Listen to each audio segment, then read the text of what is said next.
Okay, so I want to show everybody a report from Kansas City, and it was posted in our Discord server by MBradSE. Thank you for posting in the Discord server. Now, this person that you're looking at, his name is Steve, and he spent millions of dollars renovating his romance hotel to be ready for the FIFA World Cup. But, as we all know, the bookings just aren't there. Also, when it comes to transportation in New Jersey, they're quickly finding out that they don't really have a plan, and I guess it's expected to have people walk a couple miles just to get to the venue. But at the same time, it seems like everybody's trying to cash in, because private businesses are trying to set up their own transportation just to get to the venue. So we're going to talk about all of this in this video. Alright, let's get started with the first FIFA report out of Kansas City. Now just 44 days away from the biggest World Cup ever, and FIFA just unveiled the official volunteer uniforms. You can see these vibrant kits, you got the waist bags, and they also have host city specific patches. And with World Cup matches just around the corner, some local hotel owners say the bookings are not keeping pace with the hype. KCTV5's Zach Fisher joins us live at 5 from Chateau Avalon in Kansas City, Kansas with more. Zach? Lauren, the hotel right behind me here is getting renovations specifically for the World Cup. I'm told they're about 60 to 70% of the way complete. And the owner here says he is ready to show off for the surge in World Cup visitors. But now he's questioning, too, when that surge will come. Well, I'm going to guess that surge is not going to come, and it'll just be like a typical summer, whatever that is in Kansas City. But you can see how some of these hotel owners were trying to take advantage of the FIFA World Cup. And this late in the game, my question for this guy is going to be, will you make enough to make up for the cost of the renovations? Loft suite, it's an example of one of the suites that we've completely renovated in time for World Cup. Steve Beaumont has spent the last 6 months reinventing Chateau Avalon, transforming it from a romance hotel into what he calls Kansas City's first luxury resort retreat, all time to the World Cup. But I'm thinking we're probably 40% of what we thought we would be 45 days out. Beaumont expected a 3 to 4 month booking window. Instead, the window has collapsed. He says other hotel owners across Kansas City are seeing the same thing. Beaumont says he and others need to know who is coming to prep menus, train staff, and practice for the rush ahead. I think we all can agree that it's going to happen. When it happens is going to be the challenge. Well, with 30 days out or 30 plus days out, you're running out of time.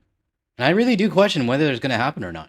I mean, this guy will probably get bookings, but not at the capacity that he was expecting.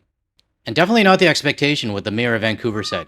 Mayor Ken Sims said it would be a tourism cash cow. Equivalent of probably 30 to 40 Super Bowls. But some feel the initial hype was a little overhyped. And that's exactly what's going on here. This hotel owner prepped up his romance hotel or whatever it was and converted it to a FIFA-ready hotel. I think I've shown more than enough evidence in my previous videos on FIFA that the big rush isn't going to come. I just wonder when these people are going to come to terms with it. But KC 2026 is not hitting the panic button. Director of Regional Impact Tracy Welpley told us Monday that the passion of soccer fans defies rational planning. While we know there's been some delays in bookings, what they all say at the end of the day is you don't understand the power of football to bring people together and to get people to act and travel, and it really defies sometimes rationality. Well, sorry lady, but you don't understand the power of the boycott. And you also don't understand the power of how upset global people are with your country. And that includes World Cup superfans as well.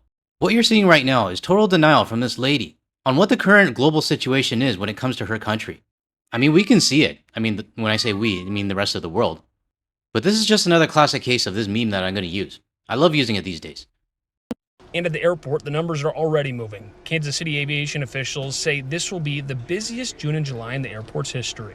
It's 312 flights over the course of that month, around 62,000, I believe, additional passengers as of right now for that month. That's a 4.6% increase from this June to last June. Now this part I don't doubt. I'm sure there's going to be more traffic at their airports. But the biggest question is, who are these people coming in? Are they domestic tourists or are they going to be international? I think they're going to be the first one. And we all know the first one doesn't spend as much and they don't stay as long. The last summer saw a decrease in air travel from the year before, so as of now, the increase gets the airport right back to on par. Now, one thing to consider when he says that, Kansas City's main demographic for tourists is domestic. So while the international community is boycotting the United States, Kansas doesn't really get affected too much, because we just don't go there. I think everywhere would like to see more. I think because we all want to see a lot of people come in and all that, but I think we're very happy where that number is. Beaumont knows Kansas City is pulling its weight, but with a reservation window closing in, he says it will be a challenge he's ready to pull off. And we're not alone at the Chateau Avalon. I think all the other hotels and restaurants in Kansas City are going to face this exact same challenge. A challenge that was brought on by your own country itself. I mean, the FIFA World Cup could have been a success, but I think you would have had to have a different president in order for that to happen. But as for this hotel owner and the rest of them, unfortunately, you're running out of time. It's important to note that the delay cited by the embassies does not factor into short-term rentals. We also did some checking for hotel reservations that are open to the public. We even looked for rental cars around the area and found that prices are still relatively normal. So you can see the denial and the hopium is still there. But with like 38 days or 37 days left, I'm really curious to see how the narrative changes when there's only like a week away and these hotels are still not booked up. But I guess we'll have to see. But it's not all flowers and butterflies in other cities. New Jersey's having an issue as well. And with 38 days left, they still haven't figured out the transportation to the stadium yet. Let's take a look. Jay, FIFA officials and NJ Transit officials said over and over that in order to keep fans safe and to keep traffic moving around MetLife, people will have to rely on public transportation. This is a public transit first event. Soccer fans urged to avoid unsanctioned transportation options for the World Cup. NJ Transit CEO Chris Calori says walking miles to get to MetLife should be out of the question. This idea that people think they can walk safely on highways is the most dangerous thing I've ever heard of. Well, no shit. That actually makes Vancouver's walk a little bit easier. I mean, going from like Main Street Station or Granville doesn't sound as bad as walking on a highway. He also warns against using private bus companies offering cheaper rides. If you want to get dropped off at some random place, based on a service that you have no idea about, then do it. You may not even get to the game. Fans are encouraged to take official stadium shuttles for $80 round trip or New Jersey Transit rail service for $150. For those in Vancouver, can you imagine paying $80 for a bus or like $150 to take the SkyTrain? That's just ridiculous if you ask me. If they're wanting the FIFA World Cup to be a public transit event, then give them the public transit price. Don't jack it up. But then again, it seems like everybody's greedy when it comes to FIFA. Let me know your thoughts on this below. If you're going to spend on average $1,500 a ticket to go to a game, spending $150 round trip for a safe and efficient travel seems like an appropriate thing. It's not appropriate to pay $150 for a train ride. Just saying. You see the amount of gaslighting that's going on here? It's just ridiculous if you ask me. Businesses and hotels around the Meadowlands are figuring out how to best transport their guests to games. A lot of my clientele is looking for options of transporting from eating a nice meal over to the stadium. Of the 12,000 hotel rooms around the Meadowlands, only an estimated 60 to 70% are booked. It's picked up, but we would have expected to be sold out by now. We're not. We think we'll be sold out by the time World Cup comes. Yeah, and I think I'm going to win the lottery, but it's not going to happen. But they're announcing that 60 to 70% of their hotels are booked. Do you guys believe that? I'm going to guess it's maybe, 50%? But the clock is ticking right now. And unless I see a report in the next few days saying that the flights from Europe have increased, I don't think these hotel bookings are going to go up. Private bus companies also want in on the action and to be part of the official transit plan. We are efficient, we are safe, we can take cars off the road, we can alleviate congestion. We are a solution as long as we're here to know what the issues are and we're not closed out of the conversation. Transit officials said people can try to take their own cars and drive them to MetLife. Good luck with that. There is no guarantee that they'll get anywhere close to the venue. Yeah, I don't know. It just really doesn't sound very good. I mean, imagine the day of the event. How chaotic it's going to be. But I guess we'll find out how chaotic it'll be. I mean, we only have just over a month left. So everyone grab your popcorn. Because I'm sure my channel is going to be busy in about 30 days. Now this next one, I'm a little bit late on reporting it because it happened 3 days ago, actually in Vancouver. But the FIFA president tried to stage a handshake between Israeli and Palestinian reps, and it didn't go as planned.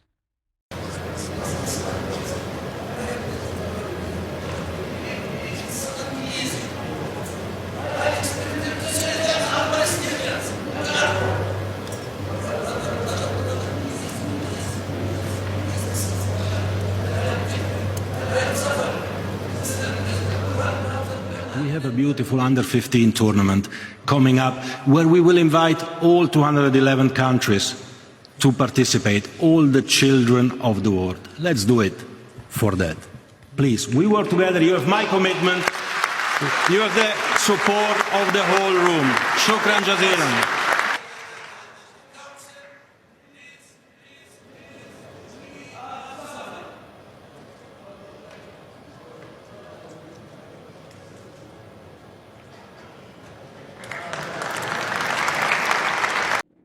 Now, in case you're unsure what happened, the FIFA president was trying to force a handshake between the reps from Israel as well as the Palestinians. Now, the Palestinians rep basically told the FIFA president and the Israeli rep to go F off, and I totally agree with what he did. But let's hear more from the rep from the Palestinians. If the other side representing a criminal like Bibi, and he is in FIFA Congress and speaking on behalf of Bibi as if Bibi is Mother Teresa. You know, this is, how can I shake hands or have a photo with such a man? You know, I think it's a shame for him. I think Gianni has the right to try to bridge gaps. He has the right to try to bring people together. But I think maybe he understands, but he does not know the deep suffering of the Palestinian people and the Palestinian sport family. Now, there's going to be different opinions on this, but I would not want to be shaking hands with someone representing a country that is trying to obliterate their way of life. It would be like asking any Canadian to go shake hands with Pete Hoekstra. I would tell that guy to fuck off. But the fact that the FIFA president thinks that he and FIFA are above the genocide that's going on right now, it makes me have less respect for this guy, and I didn't even know that was possible. This story's kind of going under the radar because I haven't seen it from any of the mainstream TV news on both sides of the border. But at least for me, and this is just my opinion, it adds another strike to this guy's reputation. I'm talking about the FIFA guy. So let me know your thoughts on this in the comments below. What's your thoughts on this FIFA president trying to make these two nations shake hands? To close off this video, I would like to thank Mocha from our Discord server for posting this photo of Ambleside Park in West Vancouver. I did take some photos last year in the summer, but nowadays I wish I did take some more. Which is why I really appreciate anybody that is posting photos from Vancouver. And I want to thank you again, Mocha, for posting this in the Discord and sharing it with the community. Alright, that's all I got for this video. If you found any value in anything I said today, or you want to hear more from a Canadian and international perspective without the US media bias, make sure you hit that like and subscribe button below. That way you'll be notified of my future videos. And if you want to see more of my videos relating to the FIFA World Cup disaster, check out the ones that are going to show up on your screen shortly. Thanks everyone, I'll catch you in the next one.